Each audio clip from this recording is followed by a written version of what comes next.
আব্বা আম্মা তাড়াতাড়ি উঠে সবাই। এ বকুল কই গেলা? মিয়া ভাই তাড়াতাড়ি আসেন। আরে কই আসেন? আরে ডাকাত পড়বো কেন? কালকে থেকে পবিত্র মায়ের রমজান শুরু হইতেছে, সেহরি খাওয়ার সময় হয়ে যেতেছে, আর তোমরা সবাই নাক ডেকে ঘুমাইতেছো। সেহরি খাইতে হবো না, রোজা রাখতে হবো না? না না, এর দৌড়ে যে আমি কিছু খাবো না, আমি ঘুমাইতে গেলাম। এটা কেমন কথা বললেন আব্বা? আপনি ঘুমাবেন মানে রোজা রাখতে হবো না? হয়েছে কি জামাই বাবা, ওই যে আমার তো ওই যে গ্যাস্ট্রিকের সমস্যা আছে, এই জন্য রোজা রাখতে পারি না। আর রোজাই যখন রাখতে পারি না, তখন ওই সেহরি খায় কি লাভ?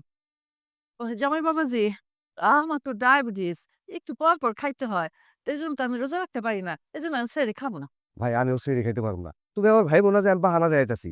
বিশ্বাস করো কয়েকদিন ধরে আমার পেটের অবস্থা ভালো না। কতক্ষণ পর পর আমার বাথরুমে যাইতে হয়। আর এই অবস্থায় যদি আমি সেহরি খাই তাহলে কালকে তো আবার সারাদিন বাথরুমে পড়ে থাকতে হইব। যেহেতু রোজাই রাখতে পারবো না তাহলে আর সেহরি খাই কি লাভ, বুঝছো না? দেন দুলাভাই, আমি এমনি দুর্বল মানুষ। রোজা রাখতে চাই দেখুন কখন জানি ফিটে পড়ে গেছি। আর তাছাড়া আমি বেশিক্ষণ না খায় থাকতেও পারি না। এই জন্য আমি স্যারেও খাবো না, রোজাও রাখবো না। মই মুরব্বী কেউ যখন রোজা রাখতেছে না, আমি একলা রোজা রেখে কি করুম? সবাই দেখা যাবো আমার সামনে গপ গপ করে খাইতেছে, অগো খাওন দেখে আমার খাইতে ইচ্ছা করবো, তারপর রোজাটা হালকা হয়ে যাবো। আমি রোজাটা না রাখি। হয়ে গেছে, কই যাও হোক করে হোক কই যাও। এই খবরদার, কেন ঘুমাতে যেতে পারবেন না? এখন যদি আপনারা সেহরি না খান, রোজা না রাখেন, আমি গ্রামবাসীরা কই দেবো আপনাকে পরিবারের কেউ রোজা রাখে না, সবাই বেরোজগার। না না জামাই বাবাজি, এই কাজটা করো না। আমরা রোজা রাখি না, এই কথা শুনলে পরে গ্রামের লোকদের হাসাহাসি করবো, আমাকে মানুষ মানুষ শেষ হয়ে যাবো। মানুষ হাসাহাসি করবো, এটারে ভয় পাইতেছেন। অথচ কবরে গেলে রোজা না রাখার জন্য যে শাস্তি হইব, সেটা ভয় পাইতেছেন না?